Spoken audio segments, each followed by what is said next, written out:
छोटे ट्रांसपोर्टर्स की डूबती रोजी रोटी, सरकार से तुरंत कार्रवाई की मांग। छोटे ट्रांसपोर्टर्स ने दी देशव्यापी आंदोलन की चेतावनी। टोल टैक्स में 30% कटौती की मांग। लागत वसूल चुके टोल प्लाजाओं की हो जांच। ऑनलाइन चालान प्रक्रिया पर रोक। ड्राइवर की उपस्थिति अनिवार्य करने का सुझाव। देश भर में पेट्रोल डीजल की कीमतों में एकरूपता और 30% की कमी की अपील। 2 महीने बाद देशव्यापी आंदोलन की चेतावनी। ट्रांसपोर्ट व्यवसायियों की रोजी रोटी पर संकट।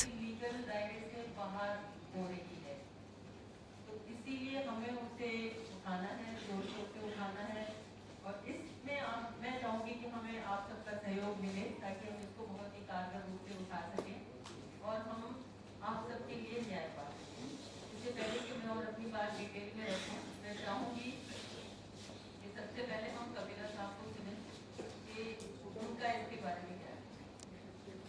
बैनर के ऊपर आप देख रहे हैं, आपने देखा होगा बहुत सारे टोल टैक्स ऐसे हैं जहां पर वर्षों पहले वसूली हो चुकी है, टोल टैक्स बंद हो जाने चाहिए, लेकिन आज भी धांधलेबाजी में टोल टैक्स लिया जा रहा है। बहुत है ऐसे देश के अंदर और आम जनता को क्योंकि उसकी जानकारी नहीं है पूरी, इसलिए ठगी हो रही है और कोई सुनने वाला नहीं। तो हमारी डिमांड का एक पार्ट है कि ऐसे टोल टैक्स पूरे देश के अंदर जहां पर भी है, जहां पर उनकी कीमत वसूली जा चुकी है टोल टैक्स लेकर के, वहां पर टोल टैक्स को फ्री किया जाए और आम जन से वहां पर टैक्स ना लिया जाए। और ये एक ऐसी डिमांड है जो सिर्फ ट्रांसपोर्ट जगत से ही संबंधित नहीं है, बल्कि आम जनता से, आम जन से, सिविल सोसाइटी से ये ताल्लुक रखती है। चाहे कोई भी व्हीकल का इस्तेमाल करने वाला साथी हो, ये सभी पर लागू होती है। और इसमें डिमांड साथ के साथ ये भी है कि जो टोल टैक्स से वसूला जा रहा है उसमें 30% की कटौती की जाए। ये मुद्दा एक ऐसा है कि जहां पर बहुत जगह लड़ाइयां भी होती हैं, झगड़े भी होते हैं और आपने देखा भी होगा कि जो प्रभावशाली लोग होते हैं, वो चाहे राजनीति के प्रभावशाली लोग हों, जनता तक ये पहुंचे। और हम सरकार से ये अनुरोध करने के लिए आज प्रेस वार्ता किए हैं कि सरकार इस पर तुरंत कार्रवाई करे। अगर सरकार इस पर कार्रवाई नहीं करती है तो उसके बाद संगठन कुछ समय के बाद पूरे देश में देशव्यापी आंदोलन करेगा, क्योंकि ये जनहित से जुड़ी हुई समस्या है। जो ट्रांसपोर्ट जगत से जुड़ी हुई समस्या है वो ये है कि ज्यादातर जो ट्रांसपोर्ट के साथी हैं, जो व्हीकल यूज करते हैं, अपने चालान की संख्या पूरा करने के एवज में और नियत से गाड़ी का पीछे से चालान खींच दिया जाता है, फोटो खींच दिया जाता है और भेज दिया जाता है। न उसके ड्राइवर का पता होता, न उसका ये पता होता कि ये किस टाइम का है और कब का है। तो ये प्रथा जो चल रही है, आपने देखा, हालांकि कानूनी तौर पर उसका जो पार्ट है उसी स्टेट का, वो अलग अलग स्टेट का अलग अलग पार्ट होने की वजह से ऐसा हो रहा है। लेकिन केंद्र की सरकार अगर चाहे तो ये यूनिवर्सल रेट पूरे देश के अंदर लागू हो सकते हैं। उससे ट्रांसपोर्ट जगत में काम करने वाले तमाम जितने भी व्यवसायी हैं उनको काफी लाभ होगा और जनता को भी लाभ होगा। क्योंकि कई जगह यहाँ पर हम भी देखते हैं कि यहाँ से पेट्रोल ले चलो 10 किलोमीटर आगे चलेंगे, वहां सस्ता मिल जाएगा। तो देश एक है, कश्मीर से कन्याकुमारी तक, भारत की सरकार एक है, देश का प्रधानमंत्री एक है, व्हीकल एक है, रोड टैक्स एक है। तो फिर ये कीमतें भी जो है पूरे देश के अंदर एक समान होनी चाहिए। इन 3 बिंदुओं को लेकर के आज ये प्रेस वार्ता है और ये प्रेस वार्ता सरकार को एक चेतावनी के रूप में भी है, मांग के रूप में भी है कि हमारी इन तीनों मांगों पर गंभीरता से विचार करे सरकार और इनको सुलझाने का काम करे।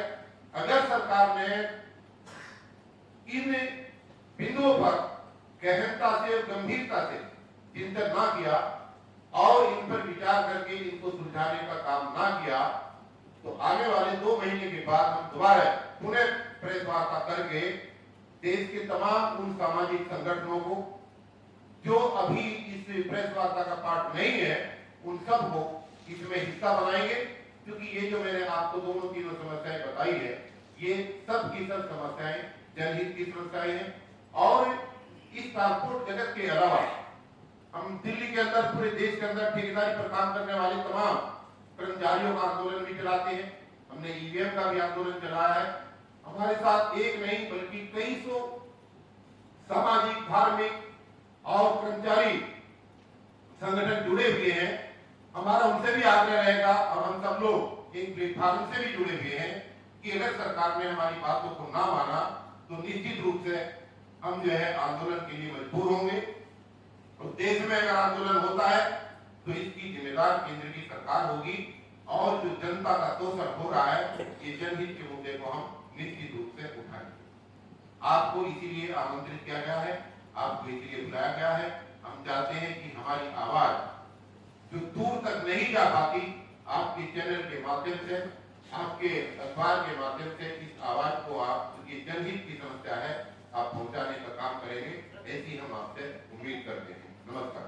मैं पत्रकारिता ही करती थी और इस प्रेस क्लब की भी मैं मेंबर हूँ, तो इसलिए आप सबसे एक मैं स्पेशल गुजारिश ये करूंगी कि इस मुद्दे को आप जोर शोर से उठाएं और जितना डिटेल में उठा सकते हैं उठाइए, क्योंकि एक आम नागरिक की हैसियत से अगर हम देखें इन तीनों मुद्दों को तो ये मुद्दा वाकई जनहित का मुद्दा है।